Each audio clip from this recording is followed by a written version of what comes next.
할렐루야, 감사하고 사랑합니다. 네, 많이 보는 얼굴들이 있어서 더 반가운 것 같습니다. 오늘 설교 제목은요, 혹시 보이시나요?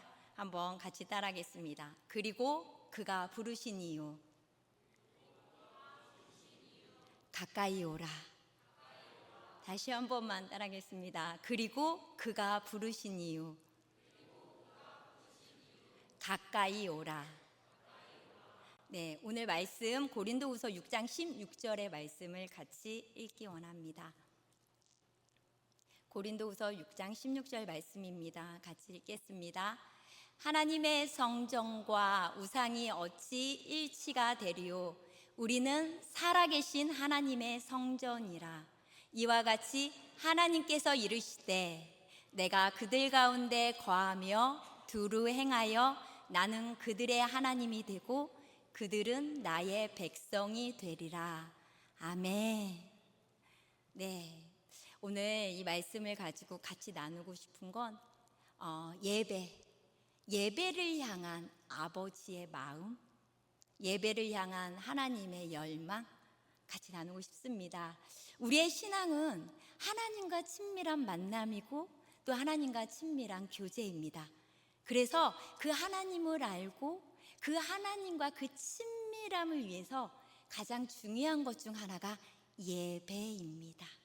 그리고 하나님은 지금 이 순간에도 우리의 그 참된 예배를 열망하고 계세요. 왜 그렇게 하나님이 예배를 열망하시는지 저는 항상 궁금했어요. 요즘 표현으로 하면 관종이라고 관심 받으시려고 그러시나? 아니면 너무 자기 도취에 빠져가지고 자기 만족을 위해서?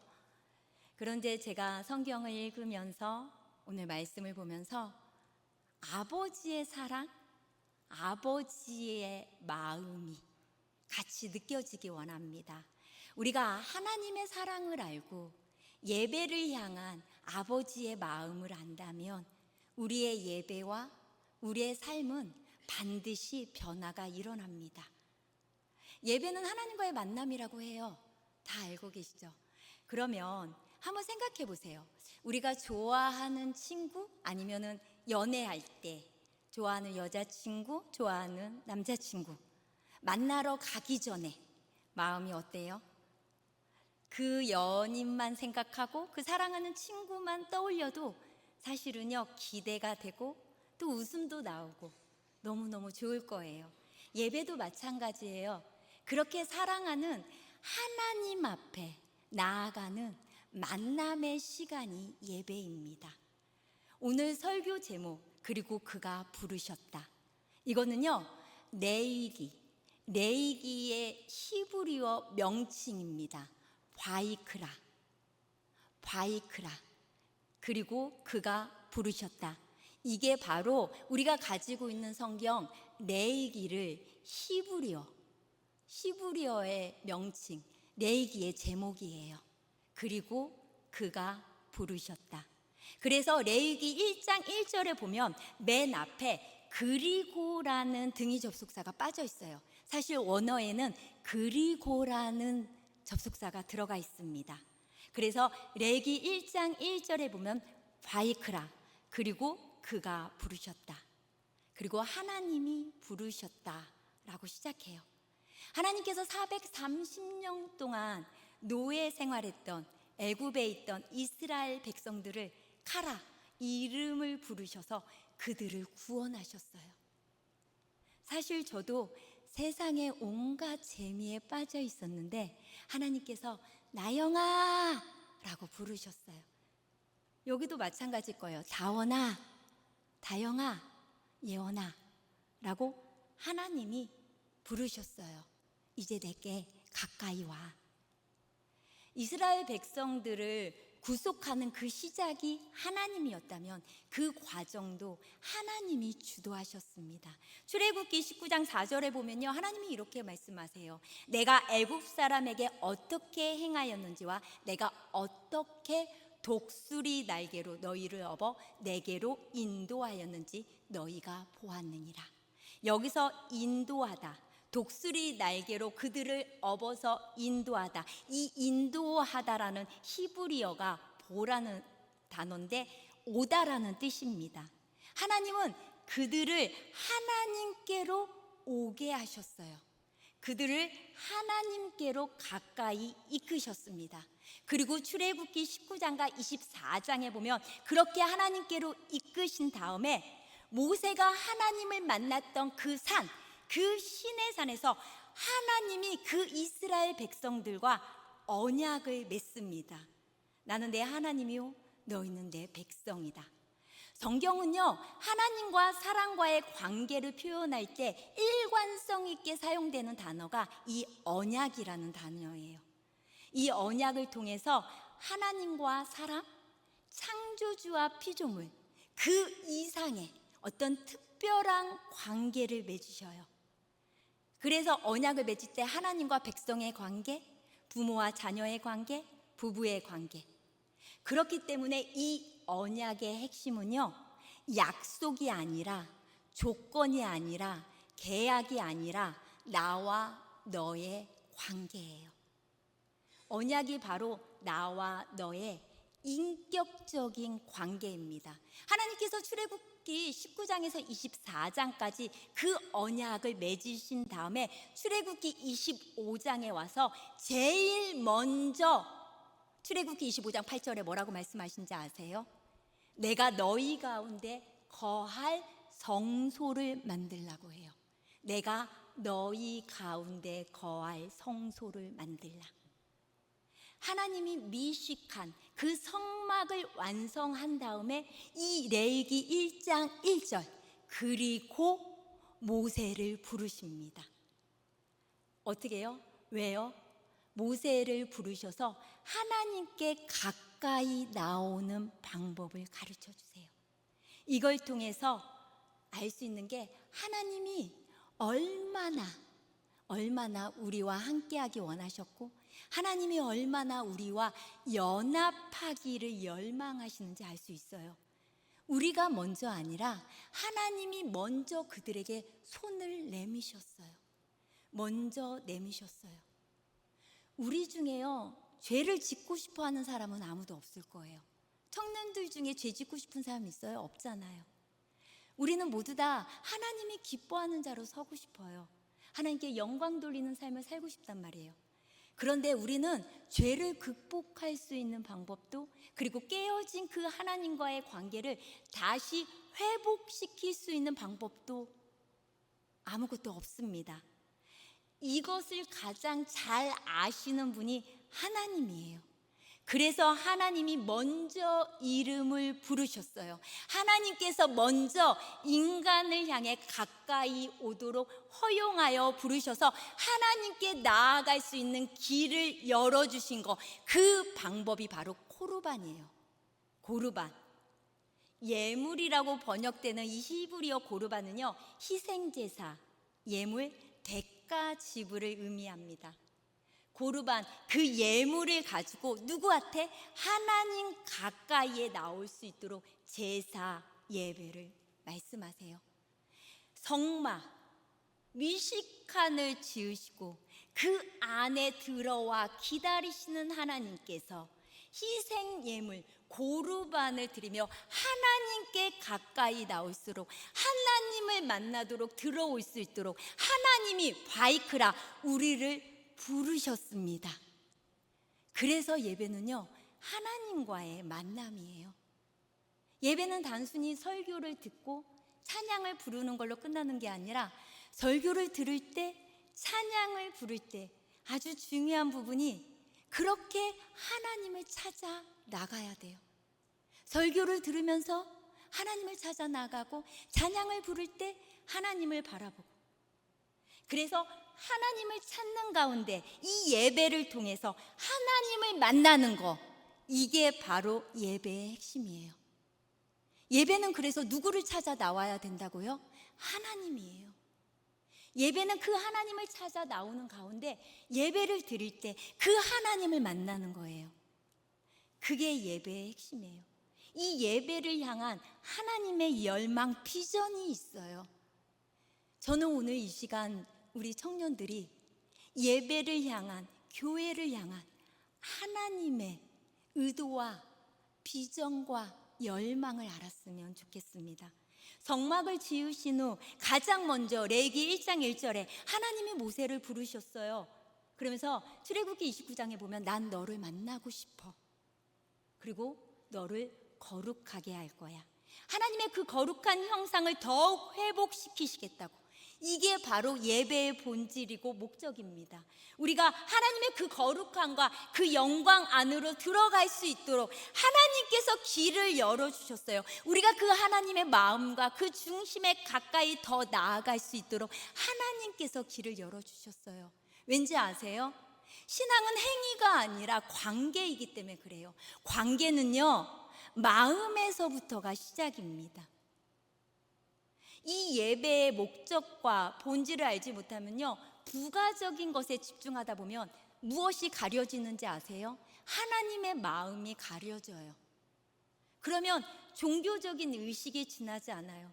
그러니까 예배를 드려도 의무감과 책임감으로, 그러니 마음이 부담스럽고 예배를 드리지 않으면 불편해요. 하나님이 왜 미식한 성막을 지으셨을까요? 왜 성막을 지으셨을까요? 임마누엘, 우리와 함께 하기 위해서예요.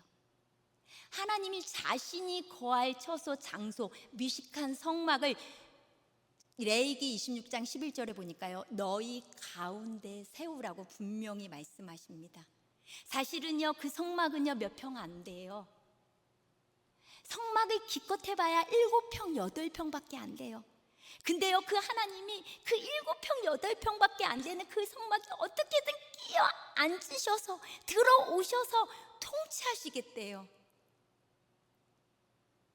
내 구겨진 내 삶 가운데 들어오셔서 나와 함께하고 싶으시대요.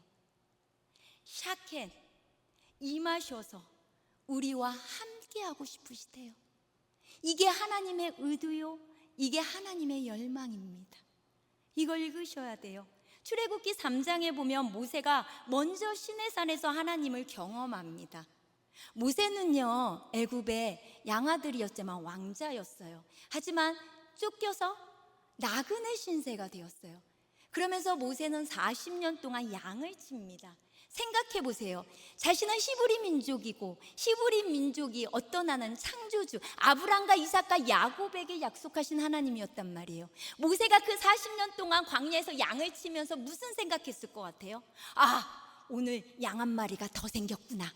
와, 행복해. 양 한 마리, 양 두 마리, 양을 세는 재미로 살았을까요? 아니요. 40년 동안 모세는 엄청난 고민을 했을 거예요. 분명히 자신은 히브리 민족의 하나님을 아는데, 아브람과 이삭과 야곱에게 약속하신 그 조상의 하나님이 누구인지 궁금했을 거예요. 그래서 모세가 하나님을 경험하는 순간, 하나님의 이름을 부을 때 제일 먼저 하나님을 경험하는 그 순간 제일 먼저 툭 하고 튀어나온 말이 뭔지 아세요? Who are you? 당신 도대체 누구예요? 당신 도대체 누구입니까? 그때 하나님이 야훼라는 이름을 주십니다. 우리가 잘 아는 이름이에요. I am who I am. 나는 스스로 있는 자다.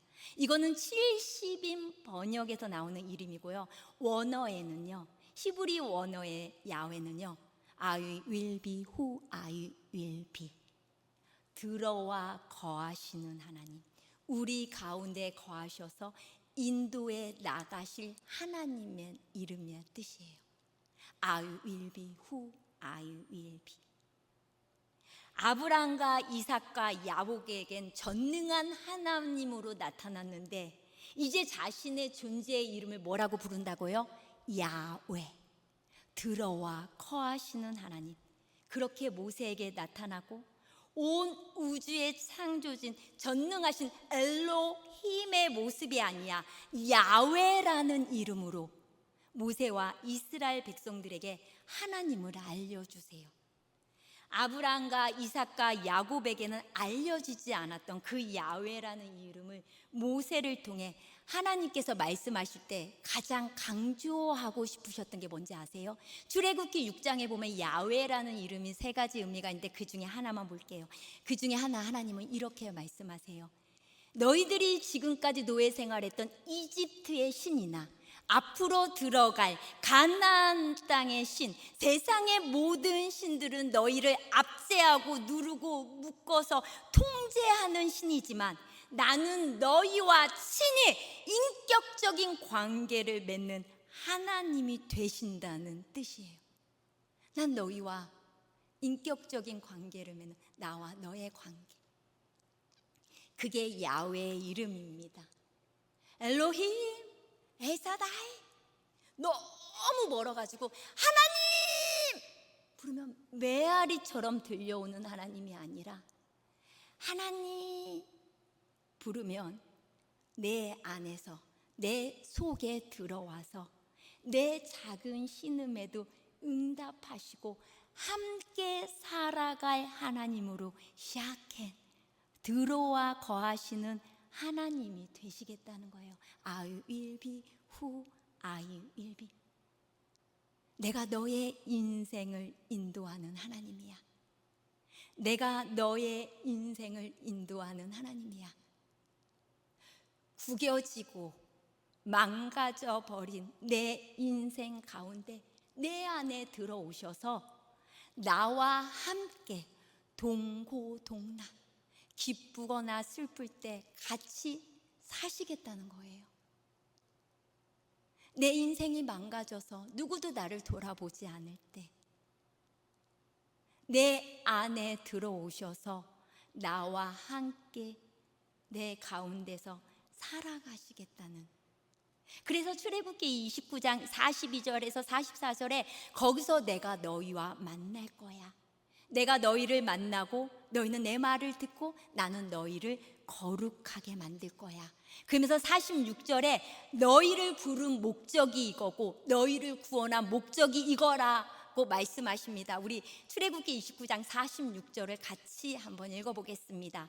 그들은 내가 그들의 하나님 야훼로서 그들 중에 거하려고 그들을 애굽 땅에서 인도하여 낸 줄을 알리라. 나는 그들의 하나님 야훼이니라. 하나님이 뭐라고 말씀하세요? 내가 너희를 부른 목적이야. 내가 너희를 구원한 목적이야. 야훼, 너와 함께 같이 가기 위해, 너와 함께 같이 살기 위해, 너희들 가운데 거하기 위해 뭐 하셨대요? 애굽 땅에서 인도해 내셨대요. 구약에서도요, 하나님은 성전 건물 자체에 관심이 있는 게 아니에요. 우리에게 관심이 있었습니다. 솔로몬은요, 성전을 건축하고 열왕기상 8장 27절에 이렇게 고백해요. 뭐라고 고백하는지 아세요? 저 하늘 위의 하늘이라도 주님을 모시기에 부족하거늘 제가 지은 이 성전이야 더 말하여 무엇하겠습니까? 솔로몬은 알았어요. 하나님이 무소부재하시고 전능한 하나님이라는 거. 하나님은요, 건물에 관심이 없어요. 그럼에도 불구하고 왜 그들에게 성전을 지으라고 하셨을까요? 하나님이 그곳에서 영광으로 임재하셔서 하나님의 백성 가운데 그들 안에 거하여서 그들 안에 운행하시고 그들을 돌보기 위한 수단으로 하나님께서 성전을 지으라고 하셨어요.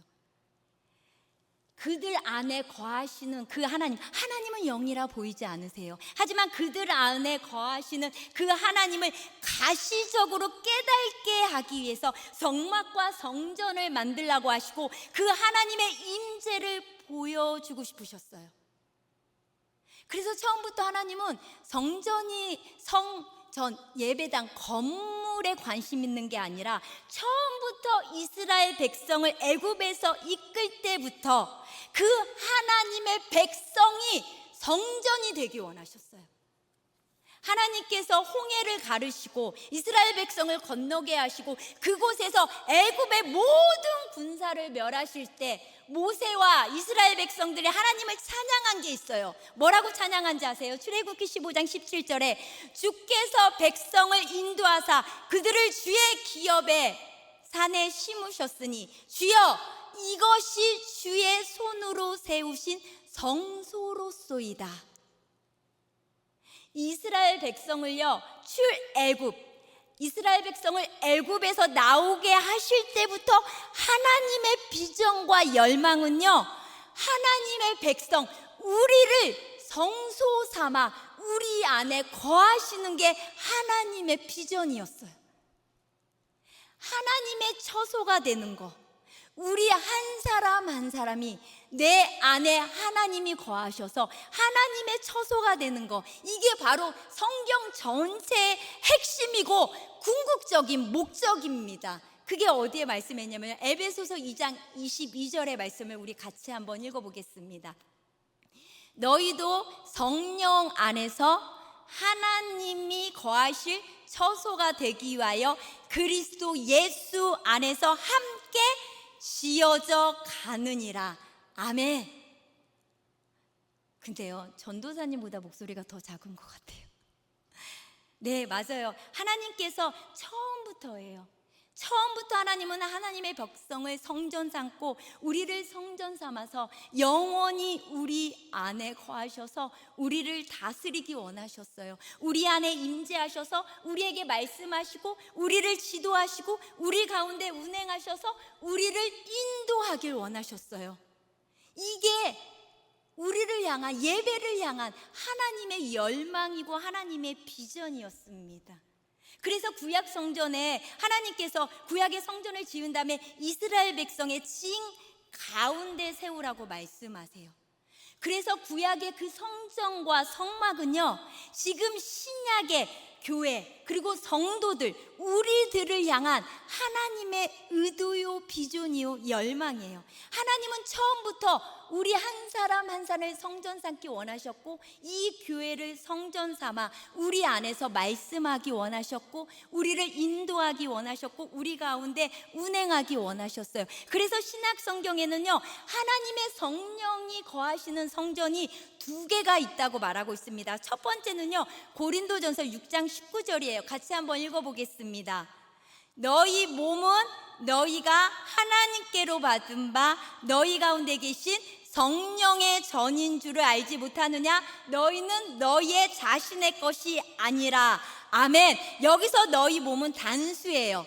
우리 개개인의 성도를 말합니다. 또 하나가 있어요. 고린도전서 3장 16절 말씀입니다. 같이 한번 읽어볼게요. 너희는 너희가 하나님의 성전인 것과 하나님의 성령이 너희 안에 계시는 걸 알지 못하느냐. 여기서 너희는 복수예요. 교회를 말합니다. 하나님은 우리 개인의 성도들과 교회 가운데 하나님의 성령이 임하는 하나님의 성전이 되길 원하셨어요. 우리 한 사람 한 사람 안에 거하셔서 우리 한 사람 한 사람의 성전이 돼서 모여 있는 이곳이 뭐라고요? 교회입니다. 그래서 하나님은 교회는 건물이 아니라 성전이 된 우리가 모여 있는 이곳에 성령이 거하셔서 하나님께서 우리 안에 운행하시고 하나님께서 우리 안에 일하기 원하세요. 사도 바울은요, 예배를 향한, 그 교회를 향한 하나님의 비전과 하나님의 의도를 알았어요. 개개인이 그리고 교회가 살아계신 하나님의 성전인 걸 알았어요. 그래서 하나님이 우리와 동고동락하며 살기 원하셨다는 걸 사도 바울이 알았습니다. 그래서 우리가 지금 살펴보고 있는 구약의 레위기 말씀, 출애굽기 29장의 말씀이 성취되었다고 오늘 읽은 본문 고린도 후서 6장 16절에 정확히 말하고 있어요. 구약의 레위기 26장, 출애굽기 29장에 그 하나님의 비전이 성취되었다고 고린도후서 6장 16절에 구약의 예언들을 들며 말하고 있어요. 그러면서 고린도후서 6장 16절에 뭐라고 말해요? 개개인의 성도와 교회는 어떤 살아계신 하나님의 뭐라고요? 성전이라고 말해요. 고린도서 6장 16절에 정확히 말하잖아요. 하나님의 살아계신 성전이다. 그런데요, 하나님은요, 우리 한 사람 한 사람을 성전 삼기 위해, 그리고 교회를 성전 삼기 위해 그걸 열망하고 소망하시고 그 비전을 갖고 그 비전을 이루기 위해 하나님의 아들 예수 그리스도를 이 땅에 보내주셨어요. 예수님이 코르반으로서 세상 죄를 지고 가는 하나님의 어린 양이 되셔서 희생 제물이 되어 주셨어요.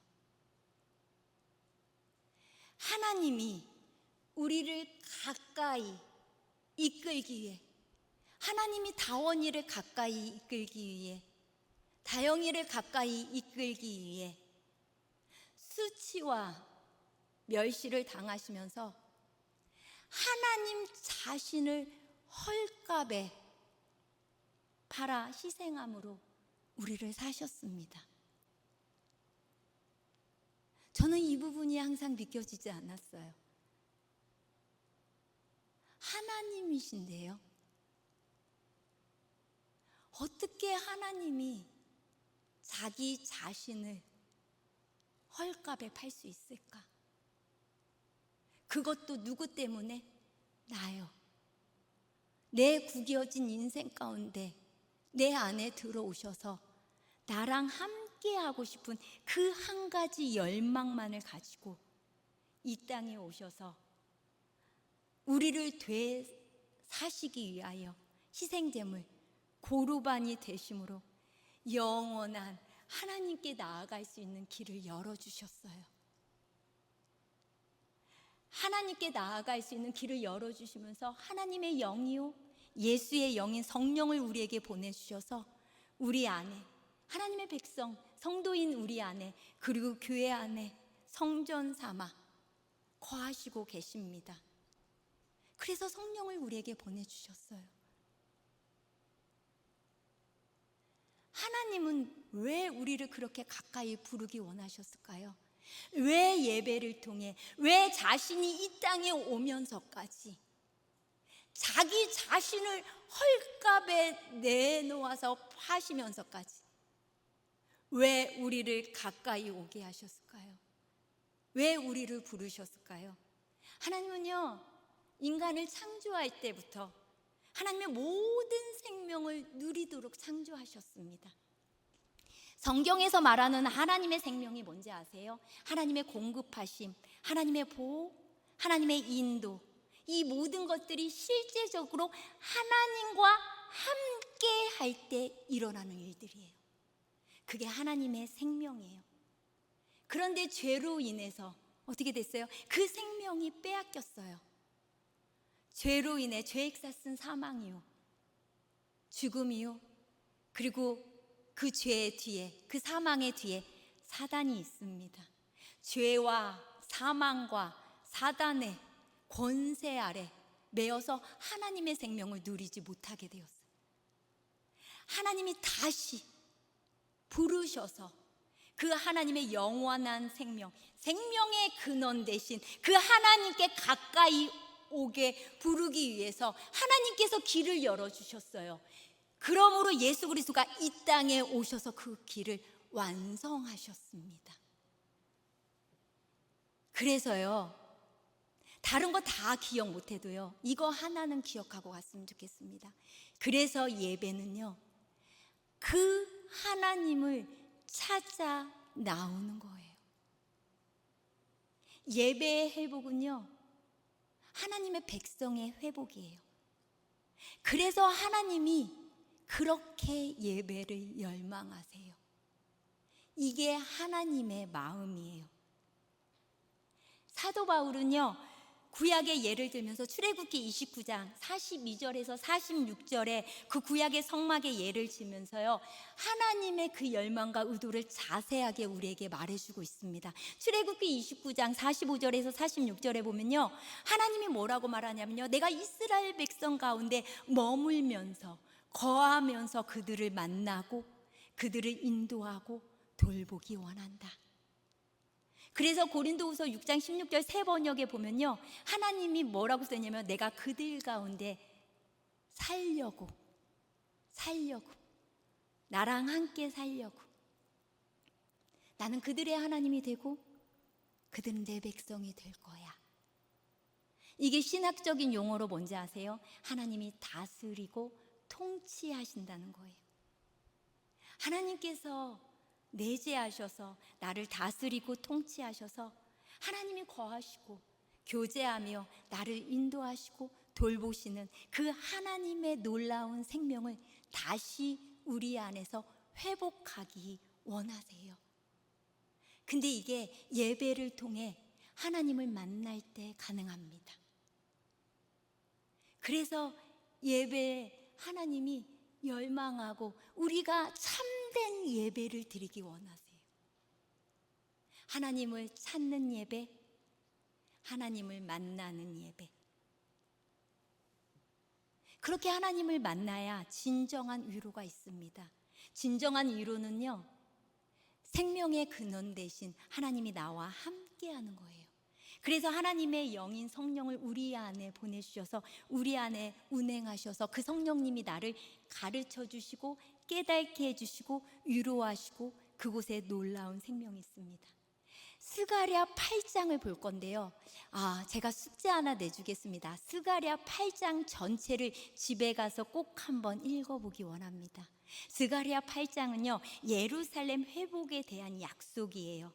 하나님께서 그들에게 다시 돌아오셔서 그들에게 머무시고 그들을 다스리고 그들을 통치했을 때 얼마나 놀라운 일들이 일어나는지 스가랴 8장에 다 나옵니다. 그 많은 놀라운 일들을 우리가 다 읽을 수 없어요. 그래서 집에 가서 스가랴 8장을 한번 꼭 읽어보시기 바랍니다. 그 하나님과의 만남이 있는 예배 가운데 그 예배가 회복될 때 그 중에 한 가지를 알아볼 거예요. 하나님이 다른 사람을 향한 하나님의 마음을 우리에게 부어주셔서 진정한 사랑의 교제가 이루어지게 해요. 그리고 믿지 않는 영혼들에게 하나님의 마음, 그대의 영혼을 바라볼 때, 믿지 않는 자들을 바라볼 때 아버지의 마음이 우리에게 부어져서 우리가 이웃과 열방 가운데 복음을 전할 수 있습니다. 그래서 스가랴 8장 13절에 뭐라고 말했는지 아세요?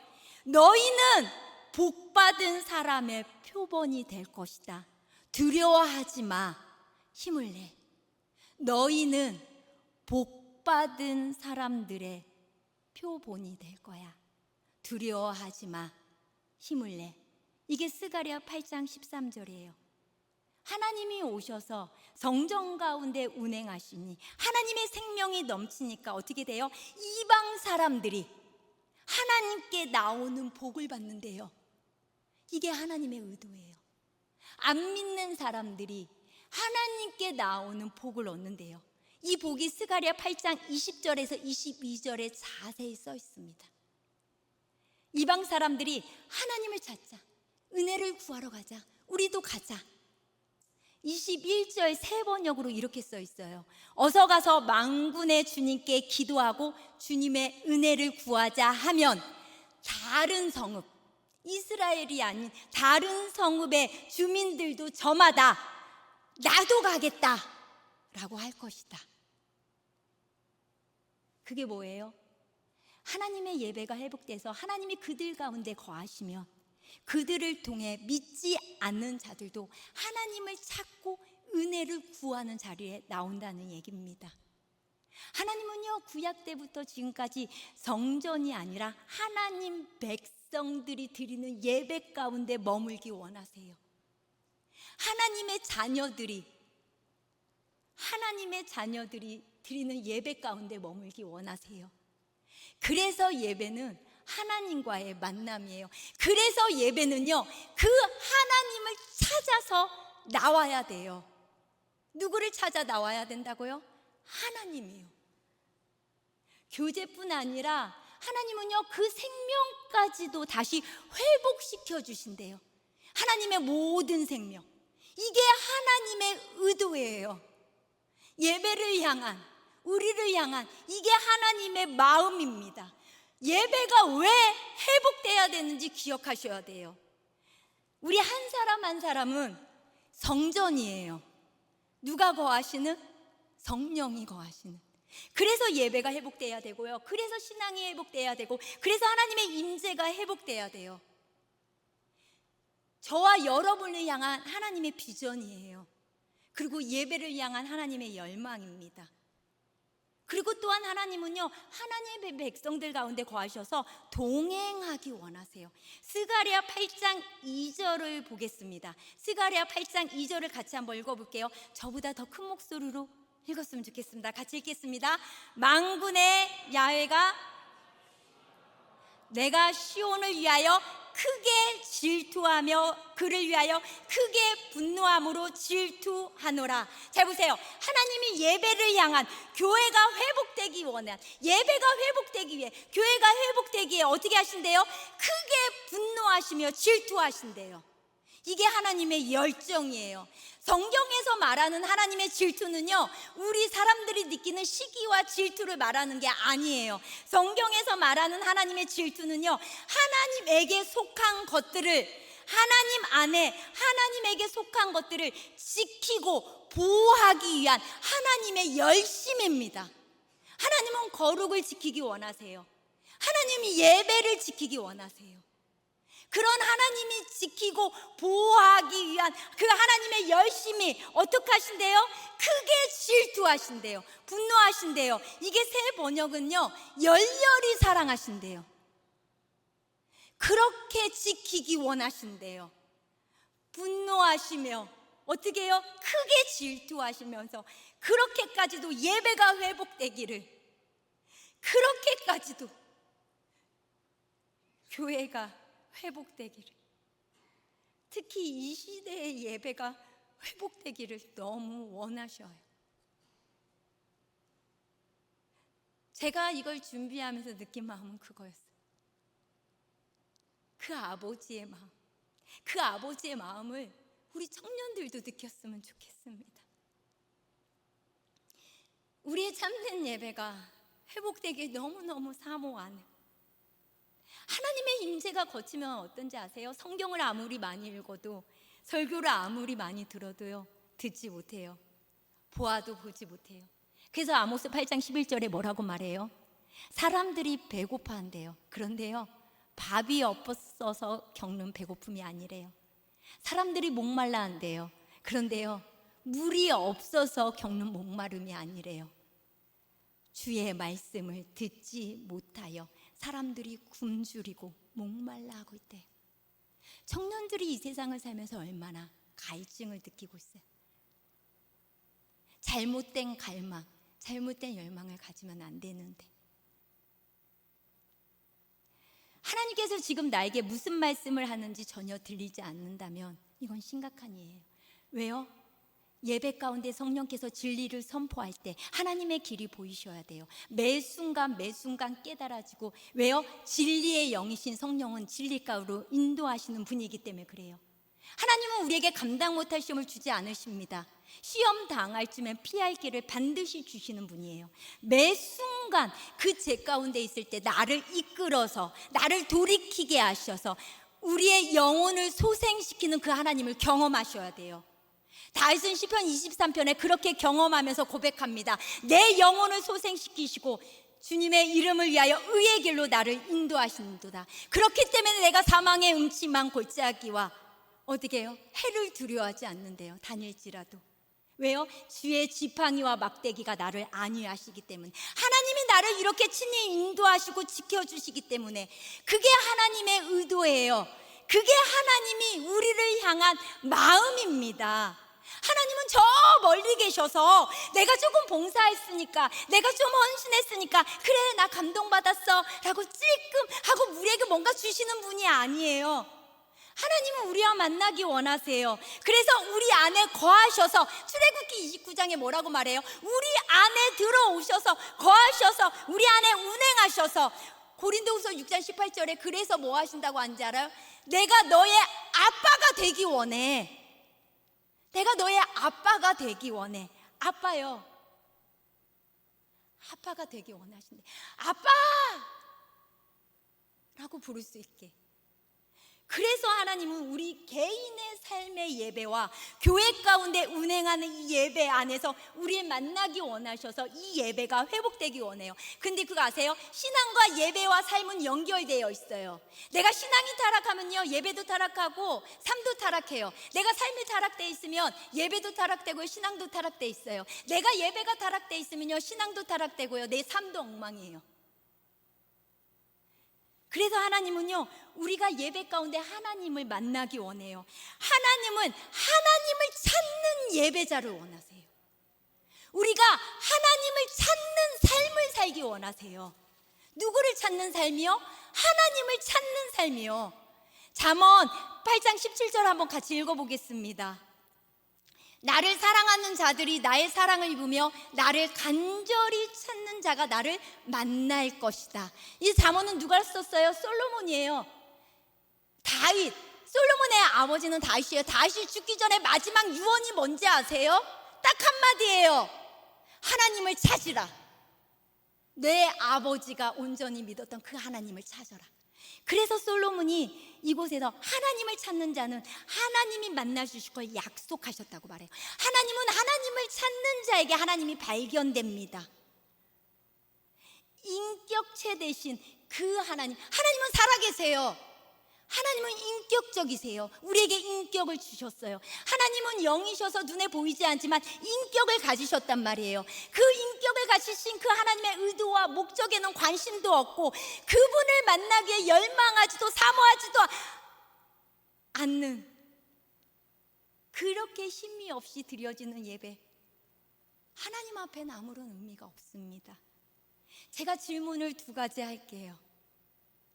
혹시 청년들, 예배를 통해 하나님의 그 기준이 비춰져서 내 모습을 보니까 내 중심에서부터 애통하고 회개하고 돌이키는 경험이 언제 있었나요? 아니면 예배 가운데 하나님의 사랑이 너무 많이 부어져서 선명하게 그 하나님의 사랑이 비춰져서 너무 감사하고 고마워서 울었던 적이 언제예요? 이게 하나님과의 만남이 있을 때 일어나는 일이에요.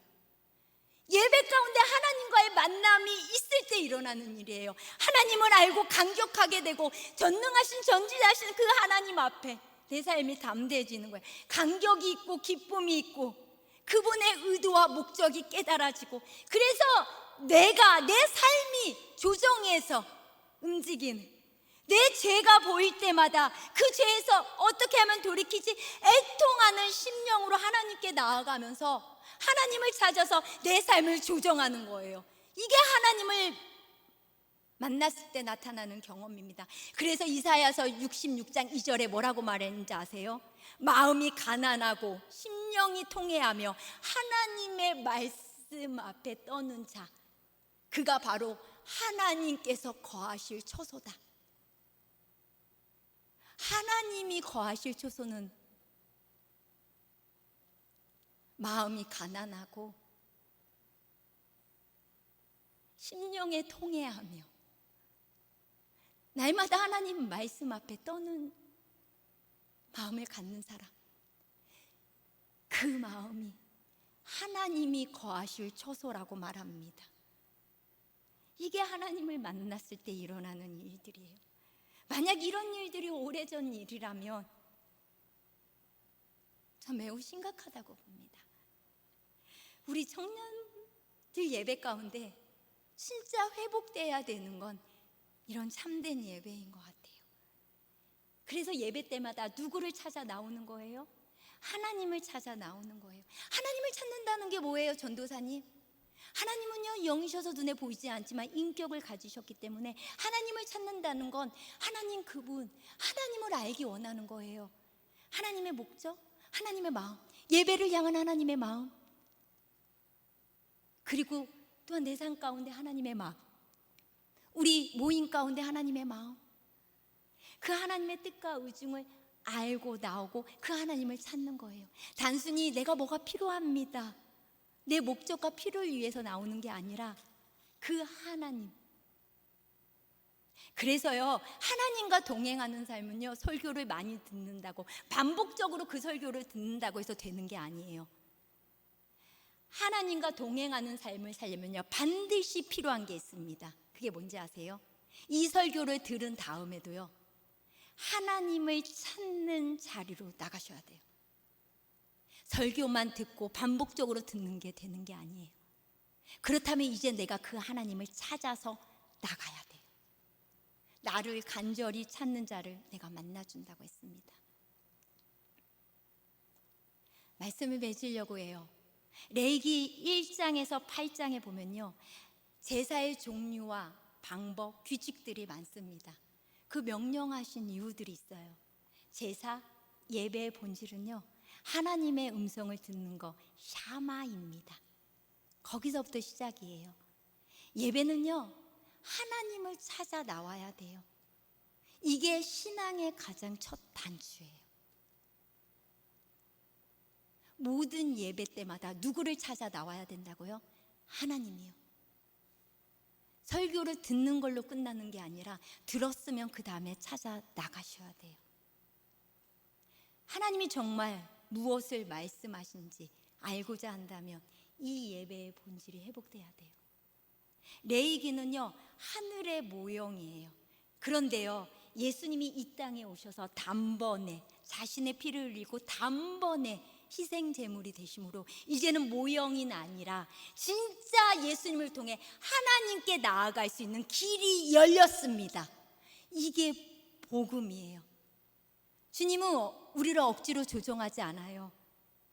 예수의 영인 성령은요, 우리 안에서 우리를 가르쳐 주시고 우리를 진리 가운데로 인도하십니다. 그 하나님이 먼저 우리를 만나기 위해 이 땅에 오셨어요. 그리고 그가 부르셨다. 바이크라. 하나님께서 성막 안에 거하신 다음에 한 사람 한 사람의 나영아, 다영아, 예원아 이름을 부르셨어요. 키 작은 삭개오 얘기 아세요? 삭개오는요, 예수님이 너무 보고 싶었어요. 키가 작아요. 사람이 많아요. 그래서 돌무화과 나무에 올라갔습니다. 너무 보고 싶어서. 그런데 성경 언어에는요, 삭개오가 예수님을 만나고자 하는 그 갈망보다 예수님이 그 삭개오를 만나고 싶은 열망이 더 간절하셨대요. 그래서 뭐라고 말해요? 삭개오야, 속히 내려와. 내가 오늘 내 집에 유하여야 하겠다. 이 시간에 같이 찬양하기 원합니다.